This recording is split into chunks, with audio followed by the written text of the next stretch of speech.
Hi everyone, welcome to the next installment of Charts in Perspective, where we use charts to dive into the world of economics.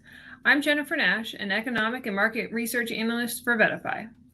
Today, we're going to examine and compare the two main measures of inflation, CPI and PCE. To begin, let's answer the simple question of what is inflation? Inflation is the rate at which prices for goods and services rise, which then leads to a decline in purchasing power over time. In other words, the same amount of money now buys less stuff than it used to. Like I said, there are two main measures of inflation that are closely watched: the Consumer Price Index and the Personal Consumption Expenditures Index.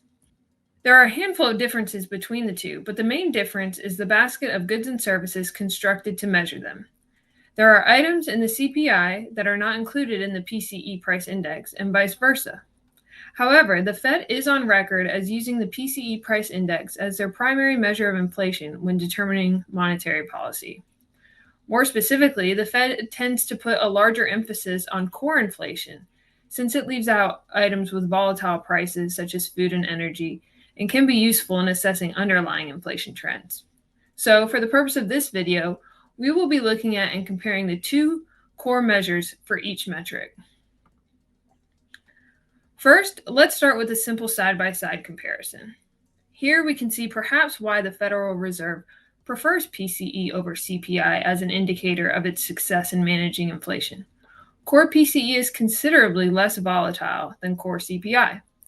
In January, core CPI was flat at 3.9%, its lowest level since May 2021. Meanwhile, core PCE was even lower at 2.8%, its lowest level since March 2021. Also on this chart, we can see those little green dots, which represent the headline measures of each index. But like I said earlier, we're focusing on just the core measures during this video.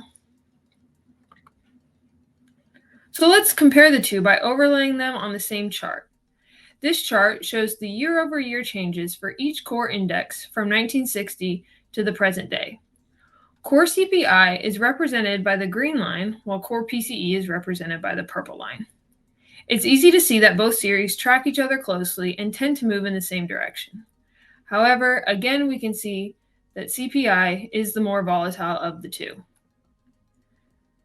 Now let's narrow our timeline a little bit and look at inflation since the turn of the century. As you can see, during this time frame, inflation never moved above 3% before 2021. But over the last 2.5 years, because of the COVID pandemic, we have seen some of the highest inflation rates since the early 80s. In April 2021, both core indexes jumped to their highest levels in over 25 years, and for the next year, we watched inflation climb higher and higher. Then, in February 2022, core PCE peaked at 5.57%, while core CPI peaked later on that year in September at 6.63%. Since then, we've seen both series slowly progressing back towards the Fed's 2% target rate, with core CPI currently at 3.9% and core PCE currently at 2.8%. So in the previous two charts, it was easy to see that inflation measured by core CPI tends to be higher than core PCE. In fact, since 1960, it has registered a higher reading 79% of the time. But just how much higher? This chart here helps answer that question by showing the spread between the two since 1960. On average, core CPI has been 49 basis points, or 0.49% higher than core PCE. As of January, the latest spread between the two is 101 basis points, or 1.01%. Now, our last chart offers one more way to visualize the comparison between the two measures by evaluating the cumulative change in the two indexes since 1960. At first glance, it may seem like the two have grown at relatively similar rates. However, note that CPI, the green line, is reflected on the left axis, where the maximum growth rate is 1,000%, while PCE, the purple line, is reflected on the right axis, with a maximum growth rate of 800%.